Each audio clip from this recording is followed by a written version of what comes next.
Now to that CBS2 Investigators exclusive, a story about another bad raid by Chicago police that the city's legal team is trying to stop us from telling you. It involves an innocent woman getting handcuffed, naked, with a dozen male officers watching. Now, she wants you to see the body camera video, but tonight the city went to federal court to try to keep it secret. Here's CBS2 investigator Dave Savini. I had just gotten home from work. And while I was undressing in my bedroom. It was a cold February night, and Anjanette Young, a social worker, had just finished her shift at the hospital. You see them running up to the apartment complex with the battering ram in their hand, Chicago Police Search Warrant! Go! a crowbar. It was so traumatic to hear the way the thing was hitting the door. Go! And it happened so fast, I didn't have time to put on clothes. And suddenly, she found herself frozen in fear, completely naked, in a room full of men. 9 body cameras rolling. And you're just standing there. And I'm just standing there. I mean, terrified, humiliated, not even understanding why in that moment that this is happening to me. And the first thing police reach for is not clothing, it's handcuffs. There were big guns and guns with lights and scopes on them, and they were yelling at me, you know, put your hands up, put your hands up. What are you thinking right now? I just remember, you know, being so afraid. It's one of those moments where I just felt like that I could have died that night. If I had made one wrong move, I felt like they would have shot me. I truly believe that they would have shot me. A police officer wraps a short coat around her shoulder, still leaving her front fully exposed. Even the sergeant in charge of the raid just stands there talking to her while she has nothing covering her.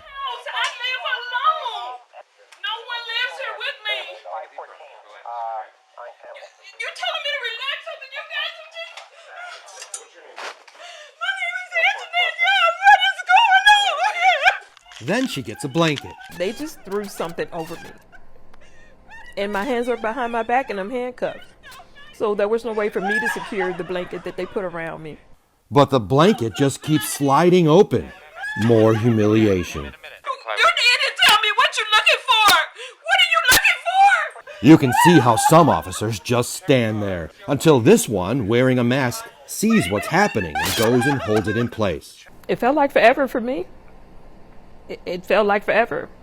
Oh my God, this cannot be right! How is this legal? Listen how she repeatedly tells the raid team they were in the wrong place. You have the wrong place! You got the wrong house! You got the wrong house! We counted.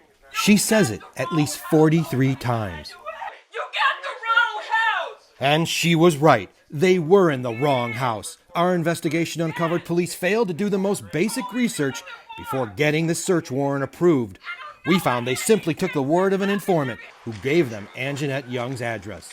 The informant claimed a 23-year-old man who was a known felon had a gun and ammo inside. I don't know who that person is. I've been living here for 4 years and nobody lives here but me. Okay, you don't have to shout. I don't have to shout. This is ridiculous. You got me in handcuffs. I'm naked. You've kicked my house in. And I keep telling you, you got the wrong place. Then, during the raid, something happens. Watch as 2 of the officers go to their squad car and begin reviewing their notes about the warrant. CPD would not comment on what you're about to hear the officers saying a few minutes later. It wasn't initially approved or some crap. What does that mean? I have no idea, because they told him it was approved, and then I guess that person messed up on their end. Messed up is an understatement. So, where was the target?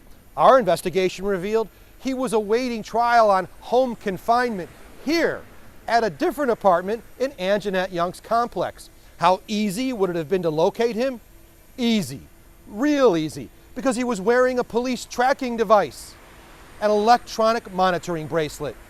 It's possible he could have even heard the raid happening, because records show He was confined to the unit right next door. But I'm telling you it's wrong. I'm asking you to let me call somebody. I'm asking you to let me put some clothes on. I'll sit here and let you do whatever you need to do. But let me call somebody, let me call an attorney, because I'm telling you this is wrong. I have nothing to do with whoever this person is you're looking for. We found if they would have done a little bit more research, they might have found where the target actually lived. Yes. I think Screw Up was being too kind, because ultimately this is a constitutional rights issue. Keenan Salter is Anjanette Young's attorney and is suing the police department.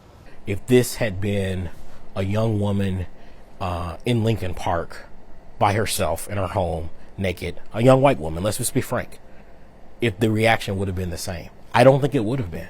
I think they would have saw that woman, rightfully so, as someone who was vulnerable, someone who deserved protection, someone who deserved to have their dignity maintained.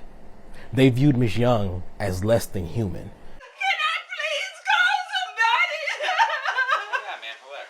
Just relax, all right? How can I relax when this is going on? They did eventually walk her to a room to remove the handcuffs so she could get dressed, but then put them right back on and kept questioning her. There are no firearms in this place. There's no gun in this place. I'm a social worker. I've been a social worker for 20 years. I follow the law. I don't get in trouble for anything. I don't do illegal stuff. I'm not that person. You got the wrong information. At this point, the sergeant in charge of the raid tells the officer who got the warrant to step outside. Let's go talk outside. But you won't hear it because once outside, the body camera is shut off. Back inside Anjanette's home, another officer finally uncuffs her. She had been bound for 20 minutes. Listen as the sergeant returns with a new message. We believe your story. And you can see him trying to fix the door they busted so she could close it and lock it. But it was too damaged to repair, so watch as they try to find something to wedge it shut. They settle on an ironing board. Surreal? Surreal. It's almost like a bad movie. When I watch this, I feel like I'm watching a movie. But those are no actors. I'm no actor. This is my real life. And it happened to me. They're adding trauma to people's lives that will be with them for the rest of their lives. The work is warranted. They need to do the work, but they need to do it right. They can't just callously do it and leave people's lives in ruins because they got it wrong. The sergeant in charge apologized to her before he left. CPD has refused to comment on this case. It's been 2 years since the raid, and COPA, the Civilian Office of Police Accountability, says they're still in the process of trying to interview all of the officers involved. They did not say if anyone has been disciplined. At City Hall, Dave Savini, CBS2 Investigators. I am deeply sorry and troubled that her home was invaded. That is just not right. It simply should not have happened. It's a colossal mess. For more than 2 years now, the CBS2 investigators have been documenting individual cases, trying to put together a big picture look at these deep cultural issues at the department. But at every turn, we've been met with anything from lack of transparency to downright stonewalling. Do you remember what the police did to that door? They knocked that door off. They knocked it off? That thing. 4-year-old Lily was with her grandma, Sharon Lyons, when police busted into their home. Next thing I know, the whole panel to the side of my door came flying down. They are the latest victims of a bad Chicago police raid. For them people to come in my house like that, it ain't did me no good. It happened in February, just 1 month after CPD sat down with the CBS2 investigators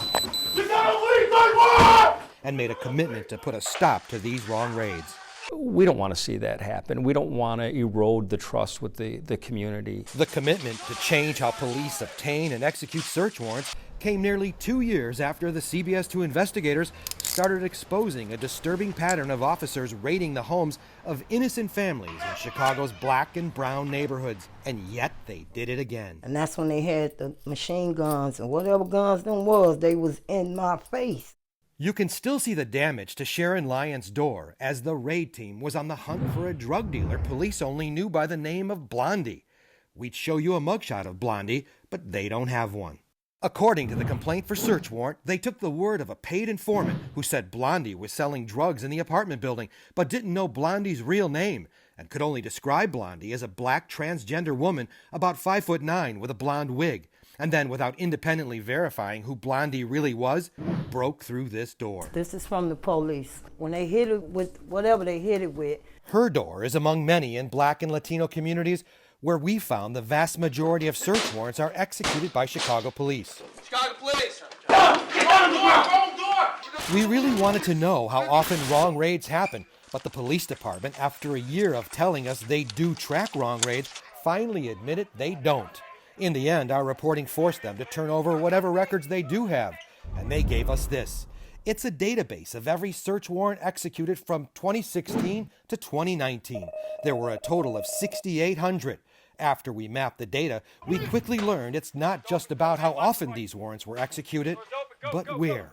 They use a tank, ram the door. Our mapping found the neighborhood with the most is Inglewood, where Sharnia Phillips was wrongly raided in 2017. I could have been killed. Inglewood had 872 search warrants. Also in the top 5 neighborhoods are Austin with 668, North Lawndale 455, Garfield Park 442, and Humboldt Park with 376. Census data shows these neighborhoods are all nearly 90% or more black and Latino. We found only a small percentage happen in white neighborhoods and none listed for Edison Park, Printers Row, Wrigleyville, Museum Campus, and Magnificent Mile. We the targets, black people. Demetrius Laban and his sister were also wrongly raided in 2017 in the North Lawndale neighborhood. I was scared. Sharon Lyons' neighborhood, back of the yards, ranks 7th for the most search warrants with 290. Get out. She says her son Julius, who has autism, started to run when he saw the guns and her on the floor. My mom. On the floor. Were you afraid for them all? Yeah. Scared. Police then searched the apartment where no one had ever heard of anyone named Blondie and found nothing, no drugs at all. Our analysis of CPD's own data shows 72% of search warrants were for illegal drugs. So how often do police find drugs? Out of the 4,900 drug-related search warrants, they only confiscated drugs in 221 cases. That's less than 5% of the time. Search warrant, Chicago police! Like here in 2019, during this wrong raid for drugs on the Archie family, all police found were 3 terrified children who they pointed guns at and ordered to the floor. Please do not shoot me, please. You're fine. And during the most recent raid on the Lyons family, Did they point the guns at you? They did? Lily's uncle James couldn't believe they pointed a gun at her. You're here in handcuffs, and you're on the ground, but you're thinking about your niece. They went through with their guns out, and I just heard my niece start screaming. She was so helpless at the time. Like, none of us could have helped her. You're seeing a few stories here. You're seeing people terrorized and traumatized in their own homes. You're seeing children traumatized at the sight of weapons pointed at them and their families. But there's another story that you also just saw, and that's data that we were able to compile. It's a dogfight to get that data, and it shouldn't be that way. It's taken us 2 years to get that data, to tell you that story about where these raids were happening and to what people they were happening to, what neighborhoods they were happening in. And that's the battle that we've had for the last 2 years during our series unWarranted and trying to get answers. And that's why Anjanette Young came to us, because she saw stories like this. We begin tonight with another stunning development in the case of a botched raid by Chicago police. The city's top attorney, Mark Flessner, has resigned over the handling of the Anjanette Young case. She is the social worker who was handcuffed naked during a bad raid in February of 2019. Since then, CPD and the city have been fighting to keep the police body cam video secret, including going to federal court last week to try to stop CBS2 from sharing them with you. Mayor Lori Lightfoot promised to hold people in her administration accountable. Here's CBS2 investigator Dave Savini on today's fallout. The city's top lawyer has resigned, the first to be held accountable over the handling of the botched Chicago police raid of Anjanette Young's home.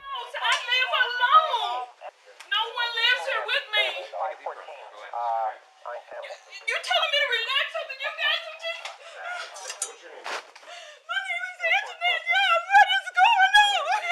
The resignation comes 2 days after the CBS2 investigators revealed there were key body cams from that night Young and her legal team were never given. This is one of 6 body camera videos the city failed to turn over, despite a lawsuit requiring they disclose evidence in the wrong raid. One of those body cams withheld shows the first officer through the door, who points a high-powered rifle at the innocent woman. Young had just gotten undressed after a long week of work and was changing into pajamas when the raid team burst in. Go! Let me see your hands! Let me see your hands! Don't move! Come out into the living room! The 6 extra videos only came to light after the city complied with a Freedom of Information Act request we submitted last year. 2 days ago, they finally gave up all the video. That's when the CBS2 investigators discovered the 6 additional body cam videos. The video is also significant since it shows the pointing of a gun at an innocent person, a use of force. On Thursday, Mayor Lightfoot, in a one-on-one interview, said she never saw the body cam videos of the Young raid, even though the CBS2 investigators informed her office about them in November of 2019. Now she vows a full investigation. You know people saw this video in your administration. Mm-hmm. Does that make you wonder why you didn't know about it? No, it makes me angry that I didn't know about it. It makes me angry that decisive action wasn't taken. People saw this video. They watched it. And people in your administration? Correct. People that you trust? Correct. Well, people in my administration saw this, whether it's police department, law department, COPA. I saw the video, and someone should have acted. Someone should have certainly raised it to my level. Look at this video, and that didn't happen. The mayor also said the law department, headed by Mark Flessner, and her top administration would be the subject of a top-to-bottom review. It was just so hard to see the city law office threaten CBS with an emergency motion to try to tell us and I've been very clear about that. That should never have happened. You're doing your job. And part of legitimacy of government means transparency. And as I said to the law department today in writing and orally, the media plays an important role in our government to hold us accountable, to make sure that there is transparency. And had I known about it, it never would have happened. I would have stopped it right in its tracks. It was a wrong thing to do. I made that abundantly clear. I can't imagine a set of circumstances where I'd ever approve that again, but it can never happen without my prior written consent. If for some reason it ever would, and it better not, I will fire everyone involved. I will not hesitate. Anjanette Young and her attorney are planning on refiling a lawsuit tomorrow in state court. And while the mayor's administration is under investigation at this hour, we know of no one at the Chicago Police Department to be disciplined for this very wrong and botched, humiliating raid. Now to the CBS2 investigators. Critics say policy changes announced today related to how Chicago police get and execute search warrants falls short of addressing a pattern of wrong raids first exposed by the CBS2 investigators. For the first time, police will have to track wrong raids that result from faulty information, like the raid on Anjanette Young, who was undressed, getting ready for bed when officers busted into her home in 2019. Mayor Lightfoot is also calling for changes to how police plan their raids and a higher level of supervision on scene during a raid. Here's CBS2 investigator Dave Savini. Any individuals found within a location where a search warrant is executed must be treated with dignity and respect. The mandate? Dignity and respect, and not to be treated how these women were during their wrong raids. To be led out in nothing but your t-shirt and underwear for the whole entire neighborhood to see. So you're standing out on 71st Street in your socks and basically underwear and pajamas. That's it. And it's 30 degrees out. 30 degrees out, freezing. But their stories and dozens of other wrong raids the CBS2 investigators uncovered weren't enough to prompt this kind of change we are hearing promised today. Sweeping reforms only just now being recommended after we revealed in December the cover-up of a botched Chicago police raid on Anjanette Young's home. They're adding trauma to people's lives that will be with them for the rest of their lives. And even though that February 2019 raid occurred before I was mayor, We have owned and we have a responsibility to make right what was wrong. But other wrong raids documented in our more than 2-year investigation did occur under her watch. This is the second time in 14 months Mayor Lightfoot has drafted a new search warrant policy. Did they point the guns at you? They did? Just 1 month after the city's first pass at a new policy last year, 4-year-old Lily ended up staring down the barrel of a police gun. Mayor Lightfoot says planning sessions will now occur to make sure there are no children or vulnerable people inside. And any time a gun is pointed, it will be logged and investigated. Do you remember what the police did to that door?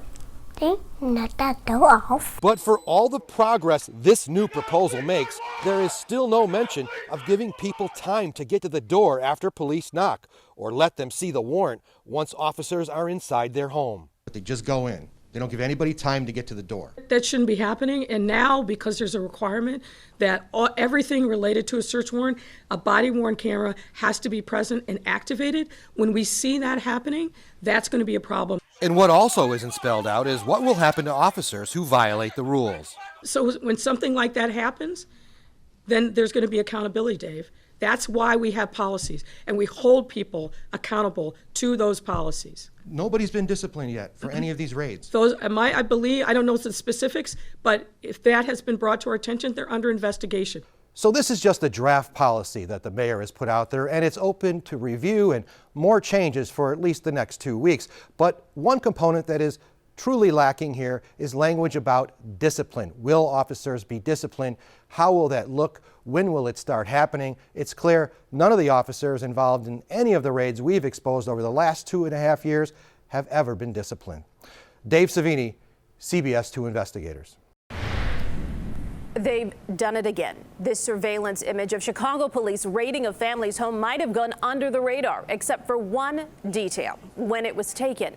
11 days after the city publicly announced reforms to the way officers get and obtain search warrants. Yeah, it was a great show, great speech. But as CBS2 investigator Dave Savini reveals, it seems the raid teams didn't get the message. They treated us like we were below them.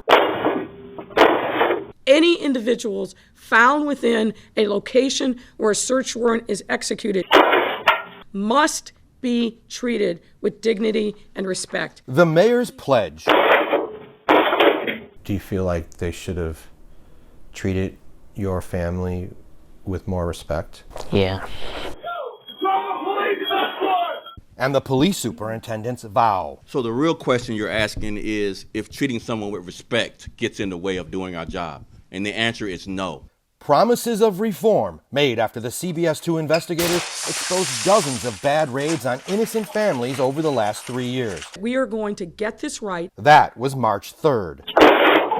But just 11 days later, I never got treated like that by anybody in my entire life.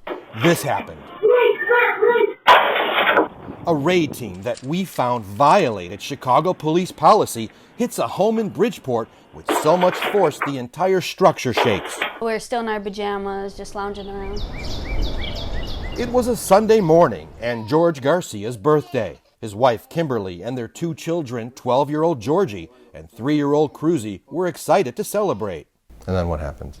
All of a sudden, I just hear my whole house shaking and a big bang. Videos from the Garcia's home security system show police pulling up, a team of officers with guns and a battering ram heading to the side door to break it down. Only problem? The search warrant they are holding was not properly approved. I just heard like boom, boom, boom. Even before that March 3rd news conference, Chicago police policy required a lieutenant or above verify and approve all search warrants. Now the city says it's an even higher rank, a deputy chief, who must sign off on a warrant before a judge does. These are just some of the new pre-execution safeguards that must be followed before a search warrant can ever be presented to the state's attorney or to a court. But none of that happened in the Garcia raid. Armed with that warrant in question, police kept ramming the door. Garcia, worried it might fall on him, ran to a window to talk to police. So you were yelling out of a top window? Yes. Stop hitting the door. I will open it. And I said, hey guys, I'm trying to open the door for you guys. Hey guys! Guys, I'm coming to the door! Open the door! Then they told him not to move. Stay right there! Let me stay right there! Make sure we still hands. No problem. Stay right there. They're breaking the door. Hey, no, come on, hey, let me see. The door's already open. Once inside, the raid team headed to the second floor and burst into Garcia's apartment. What was the first thing you saw? A gun. Then they say they tried to get to their youngest child, Cruzy. And I'm just trying to get to my kid. Do you see it? I just play it over and over again. And they just put the gun to my head and told me to turn around. Which brings us to the city's next promise, immediate changes to how vulnerable people, especially children, will be treated during raids. The guns were pointed at your brother and your mom. Yeah, my dad. Georgie Garcia says he and his little brother ended up in another room. 2 children are screaming, screaming for their parents. So the whole time you were put in that room, you couldn't get to your mom and dad? Yeah. And you were scared? I felt scared. I didn't want him to see me crying. You were trying to console your brother? I had to stay strong for him, so I kept my emotions and just protected him. And then there's this. The city also promised to address one of its most widespread failures we uncovered during our multi-year investigation into wrong raids. Long before their news conference in March, it was CPD policy never to base a search warrant solely on the word of a confidential informant. But the Garcia warrant is based solely on the word of a confidential informant. There's no mention of any actual police work, no undercover drug buys, no surveillance, no verification at all that drugs were being sold out of the apartment before police burst in. Later, we see these images. The entire apartment ransacked, personal belongings and toys wrecked. They're not doing their job. That's just it. They're just using their own system however they want, however they see fit. The warrant only gave them the power to search Garcia's apartment on the second floor of this multi-unit building, but when they found nothing, they started to search the garage and other units too. It makes no sense. I was sleeping, not minding my own business. Officers searched the first floor where Michael Zastro was in bed. You can even hear the raid team talking about how it was someone else's place. And what's this, somebody else's apartment? Yeah. They pulled me out the room and then they started searching my whole room and the whole apartment. And this wasn't just any raid team. All of the officers on this raid belonged to Police Superintendent David Brown's newly created Community Safety Team, formed last year during the height of unrest and widespread calls for reform, as a way to not only fight crime, but to improve trust between police and the public. They were just laughing the whole time, like it was funny, like this was some kind of sick joke to them. Then came the final humiliation. They went through your underwear drawer. And not just through it, like they were holding it. And showing it. Yeah, like putting it up and then like giving me looks and like smirking. But the hardest part of the raid, they say, is what it did to the children, especially Cruzy. Does he talk about seeing the guns? Yeah, he keeps on saying monsters, and he goes like this. He's like, monsters, monsters. In that moment, while you're handcuffed and you couldn't put your arms around your kids, what did that do to you? They get all emotional and you can't do nothing. You can't comfort them. You can't give them a hug. You can't tell mommy's going to be okay because you don't know what's happening. And then when they left, did they say, we're sorry? No, they said happy birthday. And we asked them what happens with the doors. And they said he's in construction. He can figure it out himself. The officer who got the warrant and the sergeant in charge of the raid have a combined 86 disciplinary complaint investigations, 4 of them sustained, 2 apiece. The Civilian Office of Police Accountability is now investigating what happened during the Garcia raid. Dave Savini, CBS2 Investigators. In a written statement tonight, Chicago police say they, quote, immediately referred this incident to COPA, but a source familiar with the raid tells us CPD only brought it to COPA's attention after we started asking questions and submitting public records requests. Dave has, of course, done extensive reporting on the pattern of botched raids by Chicago police over the last several years. To see this award-winning body of work that's finally leading to promises of reform, visit cbschicago.com/unwarranted.